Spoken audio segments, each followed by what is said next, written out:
Bonjour. Comment allez-vous? How about, wow. I mean, come on. Wow.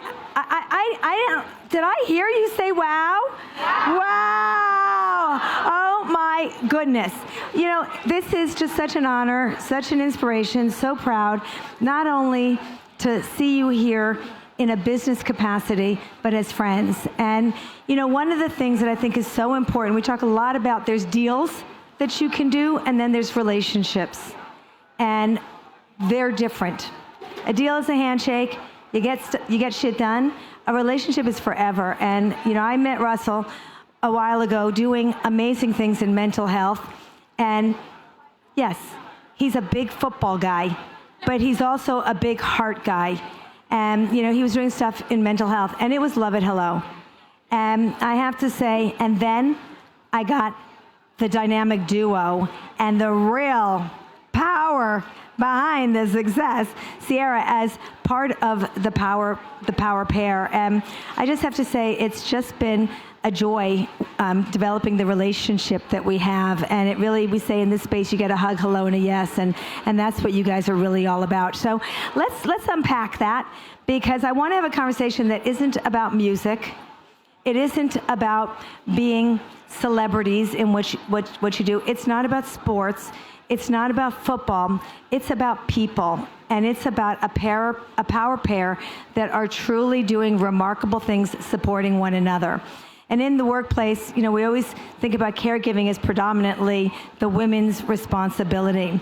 And when two people share that responsibility and they're a power pair, not a he, not a she, but an amazing power pair, that's when change really happens. And I'm inspired watching you guys together. So let's start with, we know who you are, so I'm not going to say, tell me who you are and what you do, but I'd like to know how you would define yourself, because I have all these things that you are. How would you define yourself? Oh my gosh, that's a good question, Shelley. I say I'm a woman of ambition on a mission, okay? And that's in all aspects of my life. You know, I don't get it right all the time, but I'm trying. I'm out here putting my best foot forward every day.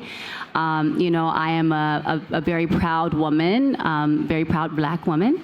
I'm a very proud wife as well, and a very proud mom. You know, I say being a mom is the greatest job of all jobs on earth for me. And I'm very proud of that accomplishment. To raise 4 kids every day is like, oh my gosh, like life comes at you fast. But I'm proud of, you know, I'm not exactly where I want to be in life in reference to my goals, but I'm very proud of how far I've come, and I believe in where I want to get to. So I'm a woman of faith, let's just say that, and I believe in the things that I dream of, and I'm going to do my best to make them happen. Wow, I love that. Well, according to Oprah yesterday, it's you haven't done all of that yet. Not yet. Yes. Not yet. That's right. Yeah, I love that. First of all, it's good to be here with you all. And second of all, you know, Shelley, we haven't done too many interviews together like this, so this is a big deal that we only want to do them with we just did one the other day with Keke Palmer. That was fun, my girl, and then doing this with you is such a blessing. But you know, wait, I have to go there, Russell, because we like firsts. Oh, yeah. This whole crowd loves things for the first time. We want to be the place for firsts, so we started an event the other night, 10 to 1, which we can unlock. Yeah. That was a first. It was so crazy goddamn buzzy. Yeah, there was so much fun. So doing this like as a first, we like this a lot. Yeah, for sure. But who I am, I think, first of all, for me, I think about faith first. Just God has blessed me in such tremendous ways to do what I love to do, to honor Him, to worship Him. You know, there's highs and lows, that's for sure. But, you know, you get to do that piece first. I think that's my true first identity. I think the second piece is being Ciara's husband. You know, it's a good role. I'll tell you guys a quick funny story. I go to Disney. We were dating. It was just the first week or two we're dating. And I go to Disney. And, you know, I just came off of winning a Super Bowl not too long ago and this and that. And, you know, I'm feeling pretty good. And we got a little future with us. We're taking them to Disney. And Ciara and I are walking. And and this group of girls like, dang, there's Ciara. And they're like, dang, her bodyguard's pretty hot. And they were talking about me. And I was like, damn, I'm a bodyguard now, Malik. But, it was funny. So, yeah, they understand. I'm Ciara's husband. No, but I'm very blessed to be that. I also too, obviously being a dad, it's the greatest role in the world. I always said playing quarterback is one of the best jobs in the world. Being one of 32 men in the world. There's 8.5 billion people in the world, and God chose me for 14 years to do what I got to do at the highest level. And what a blessing! Going to 2 Super Bowls, winning 1, going to 10 Pro Bowls, all that stuff is amazing. But the greatest job is being a dad.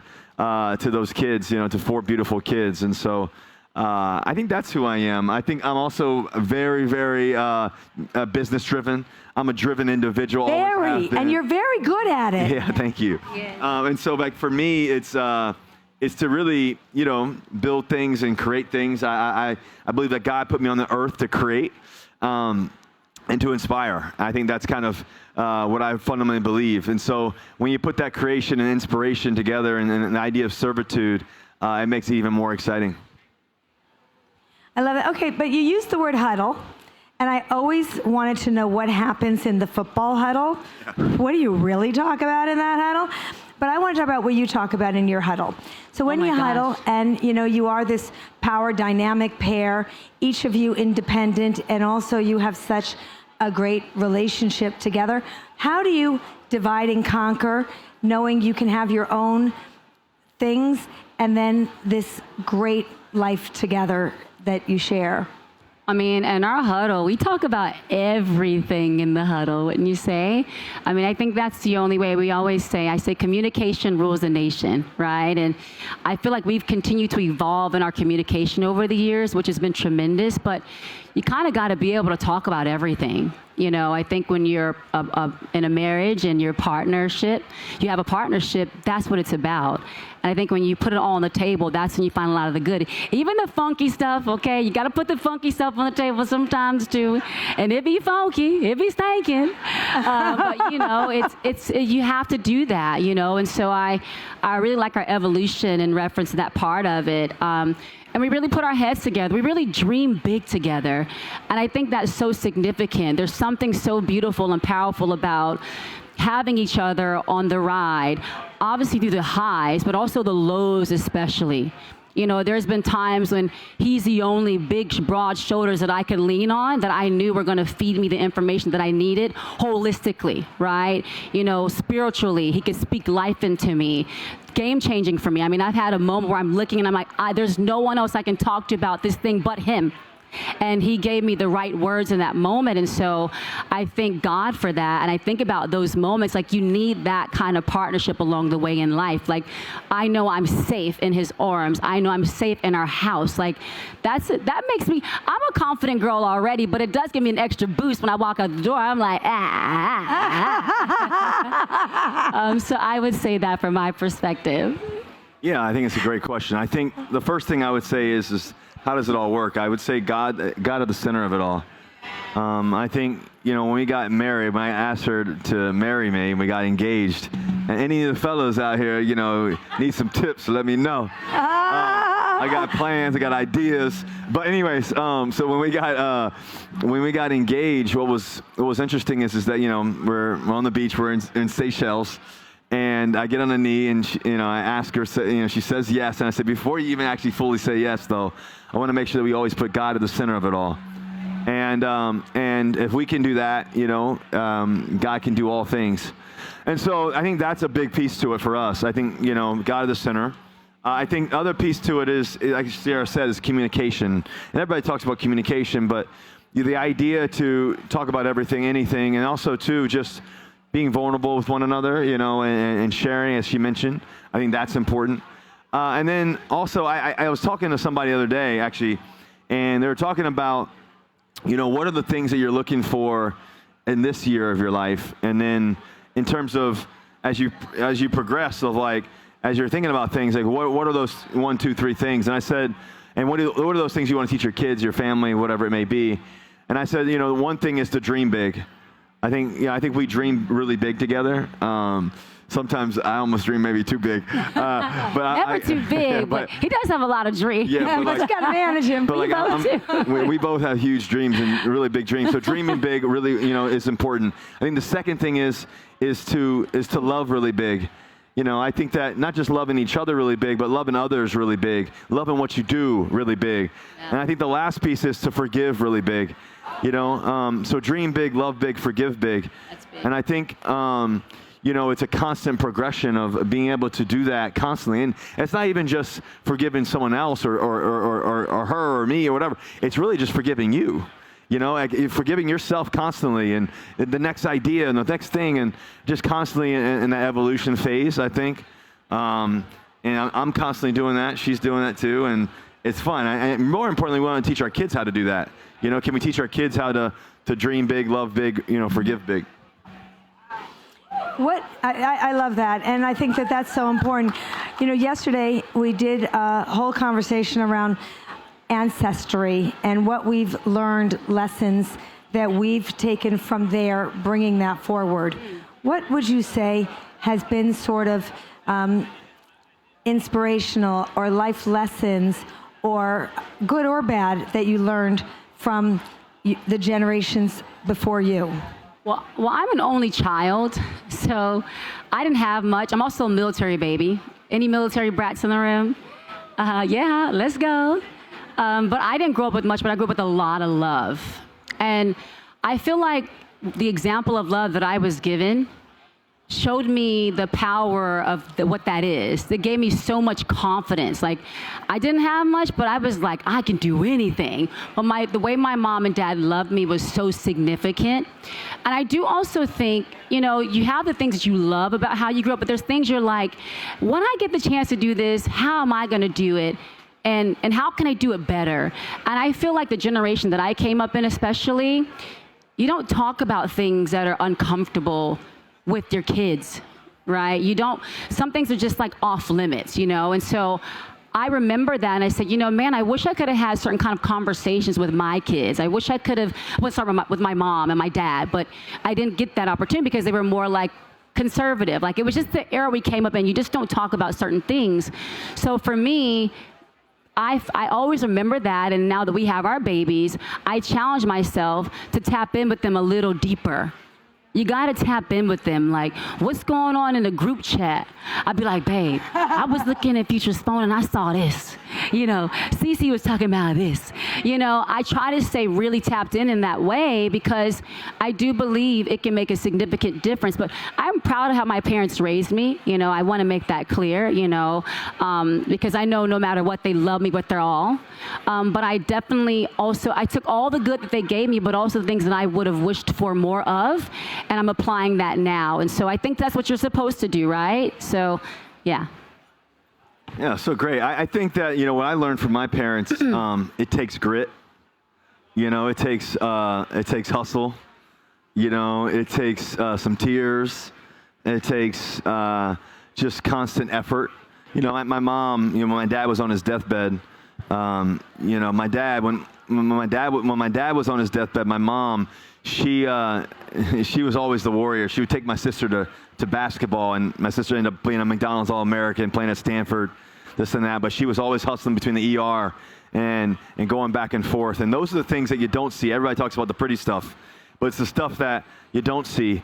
And my dad used to always say, marry somebody like your mama, and I always knew that was significant because I knew that she had that warrior spirit in her. I think, I know Ciara has that warrior spirit in her, and I think that's a fundamental thing that I love about her. And so, and then I think also too, is that you got to do hard work, to do something great. Yeah. There's so many great people in this room.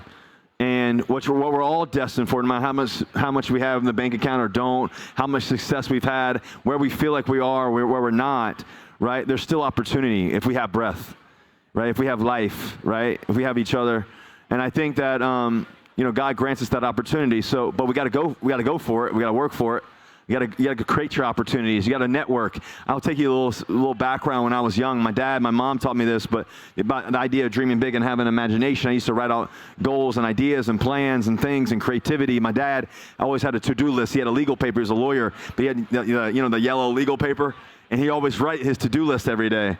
And he would always write that list out, and he would accomplish that list and check it off. And I was always inspired by that. So even for me, I have a to-do list I'm constantly looking at, and ideas and creation. But at the same time, for me, I remember going to college, and I would have business cards, and I had no business. And I would hand out, I'd be NC State, and I'd hand out business cards to boosters and people and business people in North Carolina, just because I felt like, this is going to be another piece of me, and I really wanted to do that. And so that was key. Am I talking too long? You sweating? Oh, no. But no, I think so. I think learning from others, but some of us maybe not had parents growing up. I was talking to a group of kids the other day, and the question was asked, how good were your parents and how'd they help you? But, and they did. They helped me tremendously. But what about the kid that doesn't have that? What about the kid that doesn't have the mom, the dad, the family member, the loved one? Maybe you guys are 28 years old in the crowd, and you don't have the significant other yet. Like, how do you be inspired by that? You're watching us sitting up here, but what if you don't have that necessarily right now? Right? Or what if you didn't have it before? Or what if you're going to lose somebody soon? And so those questions, I think, are the ones that, it got to be internally driven inside of you. Right? And no matter what our circumstances are externally, right, it's the internal piece that we have to keep alive. And, I'm constantly doing that now. And even as I transition from 14 years of giving my all to the thing that I love the most, besides Ciara and God, is that, now it's a different phase of me, and what does that look like, and how am I creating that? And once again, if I'm a creator myself, internally, what's the new version of Russell Wilson that I'm going to create and do? And that's the piece that I'm constantly thinking about, and even battling through and struggling, not struggling in a negative way, but just working through that element. And so I'm excited for it. It's not a negative thing. It's just, okay, what does that look like? And we're constantly evolving and doing that. And I think that's important. And also, too, now Ciara's not going to have me at home a little bit more. So she's got to deal with me a little bit more versus me being at work at 5 a.m. to 8 p.m. So, Russell, should I ask Ciara how she feels about that? Yeah, go ahead. Ask her. I feel great. Okay. Oh, it's awesome. Honestly, it is. It's awesome to have him at home more. Seeing him run around with the babies brings the greatest smile to my face every day.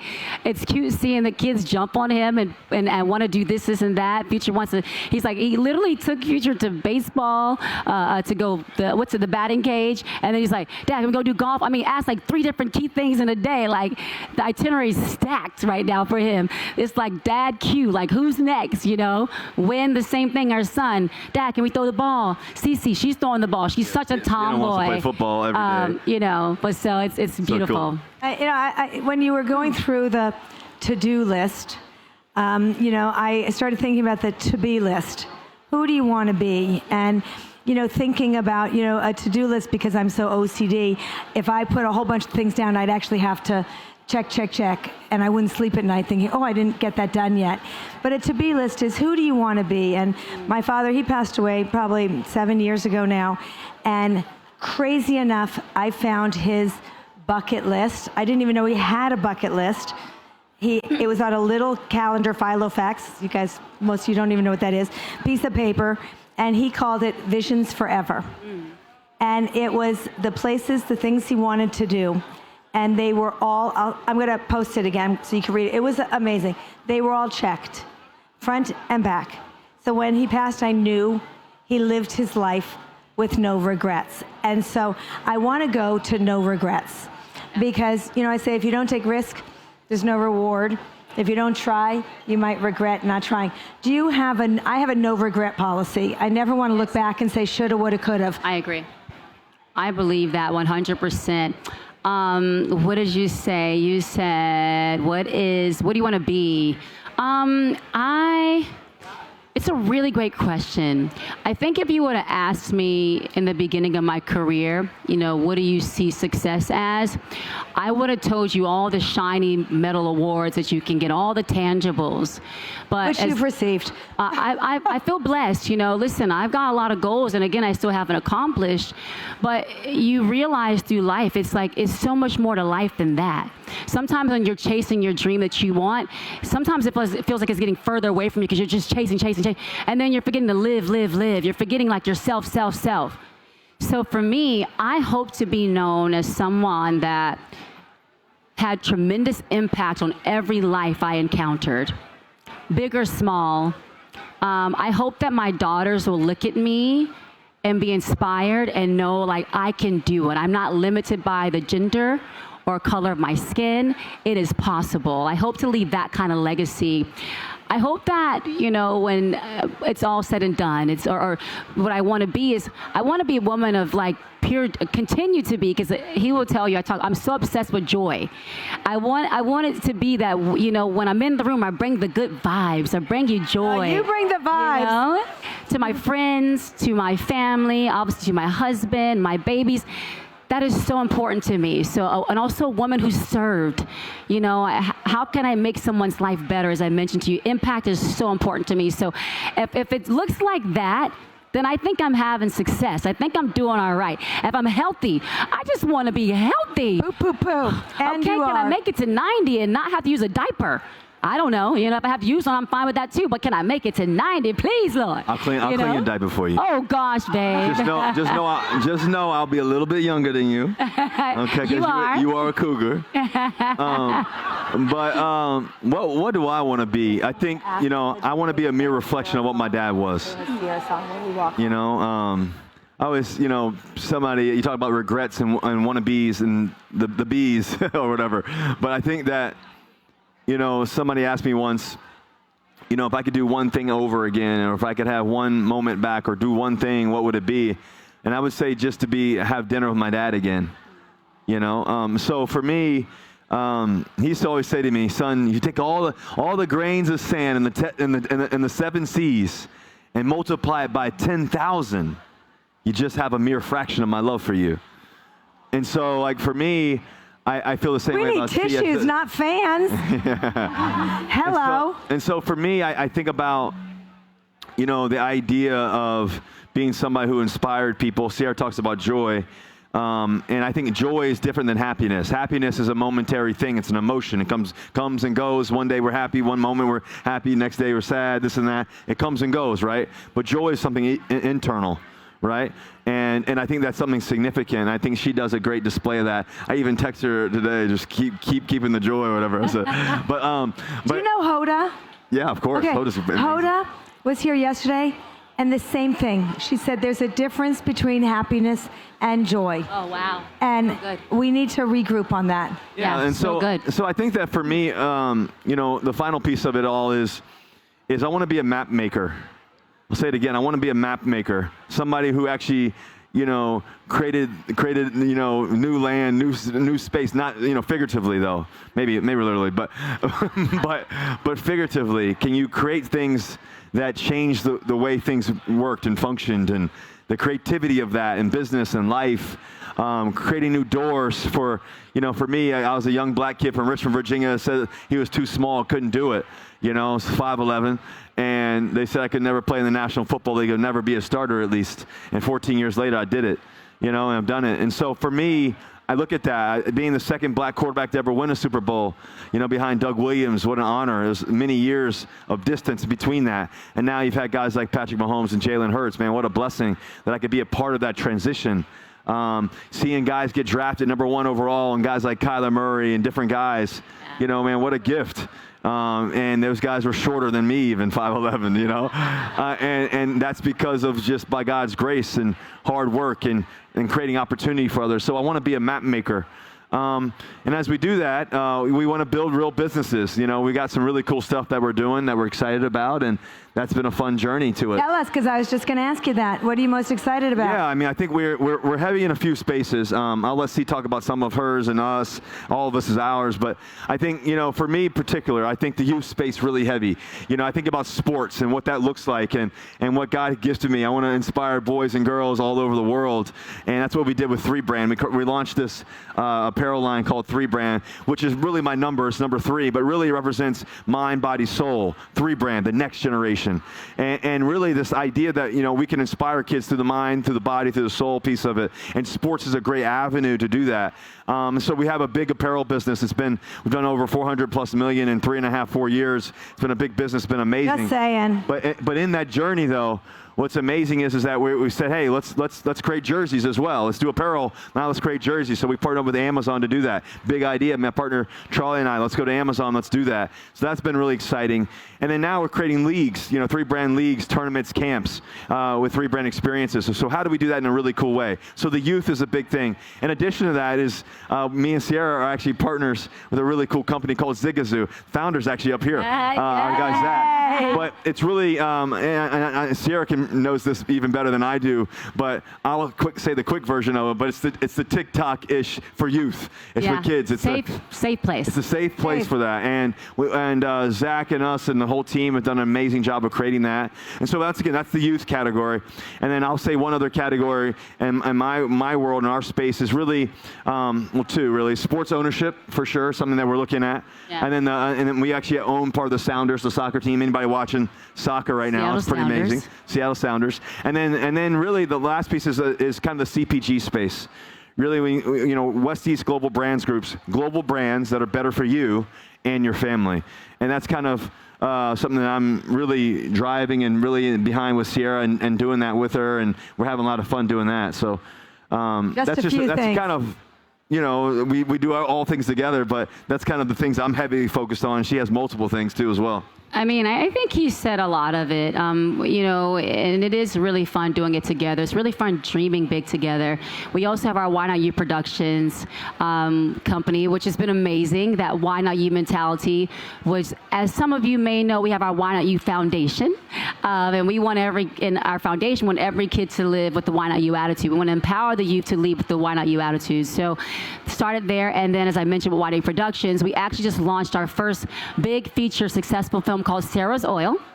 Yep, and we were #1 on Amazon, which is pretty amazing. And Sarah was a boss. She was the youngest. She was the first Black millionaire at, how old was she, baby? She was 11. 11 years old. It was an amazing story. And she really spoke up for herself, and that movie just continues to stay in the top 10. And so, why not you, right? I think it's that thing, Why not? Yeah. You. And then I'll just share. Russ is over here making sure I say things about me, which is so sweet.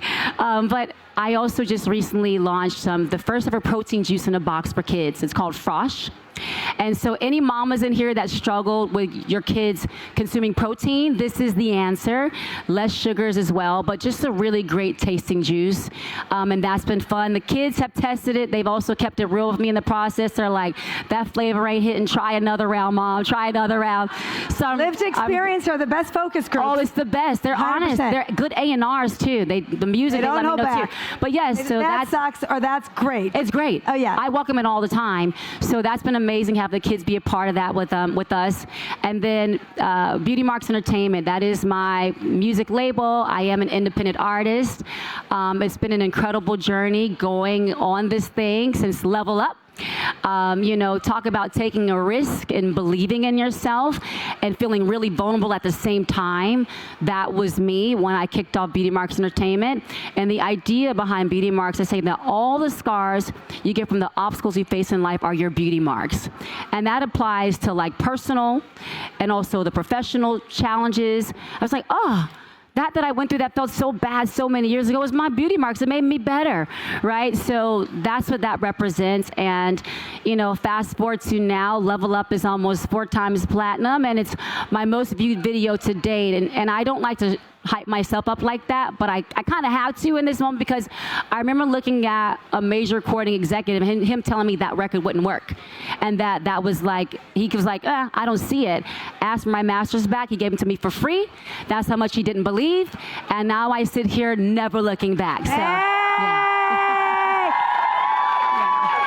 The power pair. And I just have to say, thank you. You bring us all so much joy.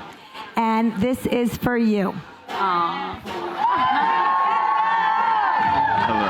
Hello.